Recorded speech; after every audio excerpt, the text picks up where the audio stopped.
Edifice of Trust podcast is a thoughtful discussion of today's current events from the perspective of America's founding principles. Welcome.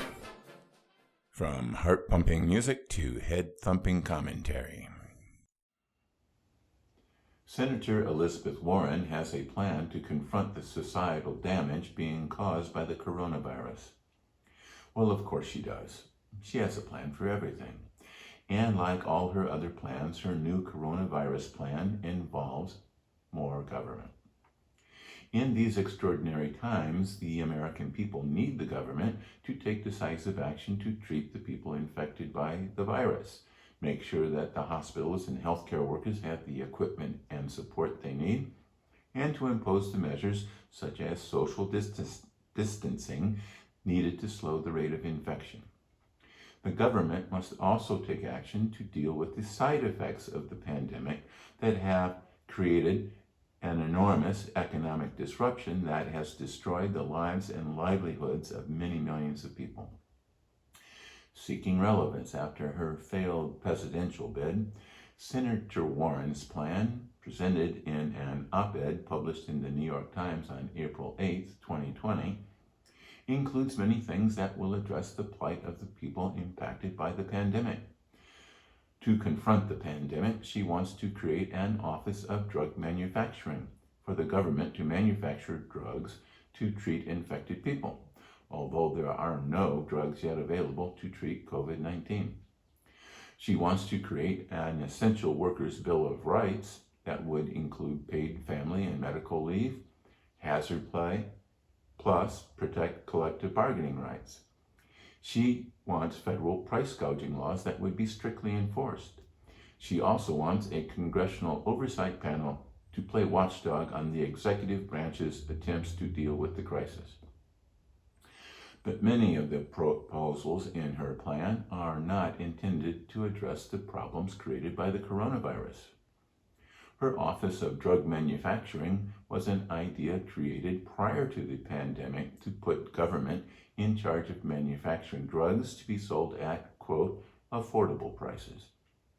According to the plan, the government would manufacture or contract with a third party to manufacture generic drugs. But many generic drugs are already pretty cheap. Prices have been rising, but a report by USC professor Jeffrey Joyce discovered that prices have been rising because generic drug prices were so low that many manufacturers could not make a profit and so got out of the business. With reduced competition, prices rose. But of course, if the government is doing the manufacturing, nobody cares if it loses money. That's what taxes are for. More likely it will be paid by public debt. The Essential Workers Bill of Rights provides some necessary emergency support for these critical workers, but the proposal is not intended as an emergency measure. Senator Warren wants to give the Occupational Safety and Health Administration, OSHA, increased regulatory power that could only slow the response to the emergency. She and her colleagues want hazard pay for essential workers and likely minimum wage standards, since many essential workers are low-wage jobs. She also wants collective bargaining rights for essential workers who are often non-union employees. The Essential Workers Bill of Rights is not an emergency measure. It is intended to push through a progressive agenda during a time of crisis that they could not accomplish prior to the crisis. Senator Warren also wants a congressional oversight panel to second-guess every move made by President Trump and his administration.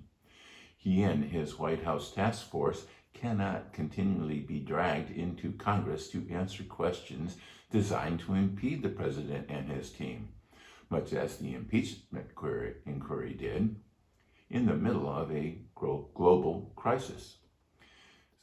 Senator Warren's proposal is cloaked in reasonableness, but her motives are as mixed as are those she accuses President Trump of harboring. Mistakes have been made and will continue to be made. That is the nature of crisis. But emergency measures should be just that. The things we do in the middle of an emergency are not the same things that we do after the crisis has passed. There will be time for Senator Warren to again push her progressive agenda. This is not it. Ponder that while you watch a brief message.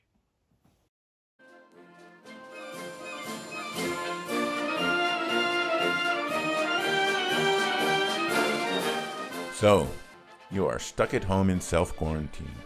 What to do? You could watch television, but all the news talks about is the coronavirus, and there are no sports on TV. You could binge watch a Netflix movie, or you could read a book. Luckily for you, I have just published my new book, In Defense of Principle. It follows the same path of my earlier books, Principled Policy and Edifice of Trust. The book reviews what is happening around the globe and reaches the conclusion that the world is a mess. The book evaluates the existential threats and defense challenges that confront the United States from the perspective of the American founding principles, and develops policy recommendations based on those principles. You can find links to Amazon, Barnes & Noble, Apple Books on my website, www.edificeoftrust.com. Thank you.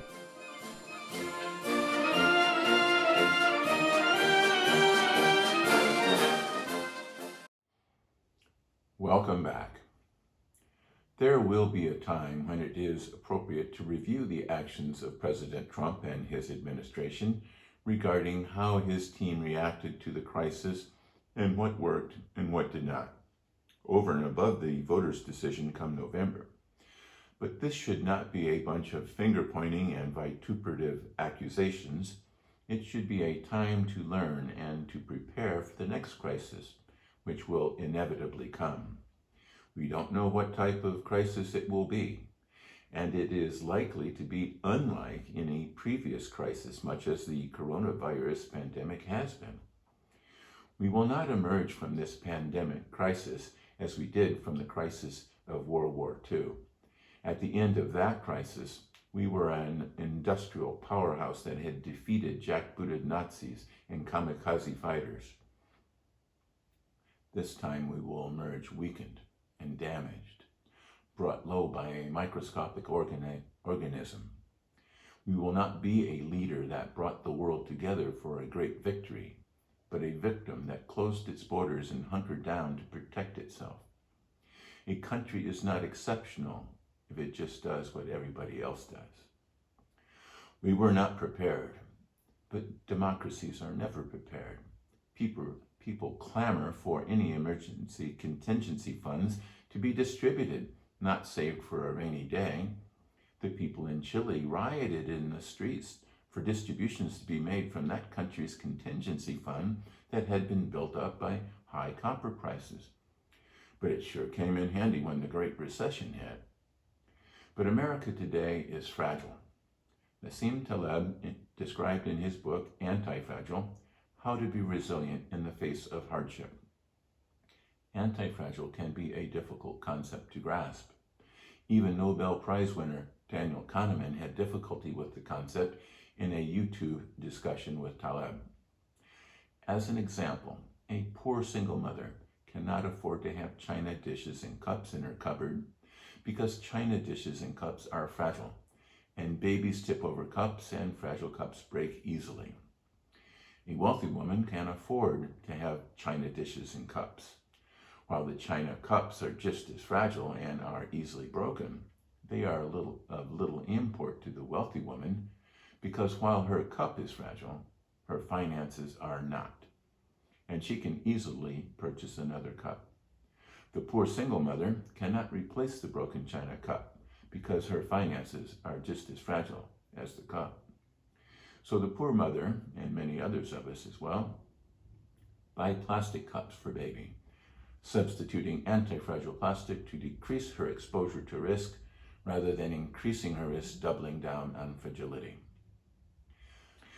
Prior to the pandemic crisis, America was already fragile, with over $22 trillion in public debt. spent not on making us militarily or industrially strong, but to pay for entitlements. We are likely to be collectively close to $30 trillion in debt by the time this pandemic subsides. The debts of many individuals and companies are also likely to have exploded. We have the economic strength to manage this enormous debt, but we are not infinitely strong. There will come a time when we will not be able to borrow to fund an emergency response. At that time, we will not be fragile. We will be broken. Thank you.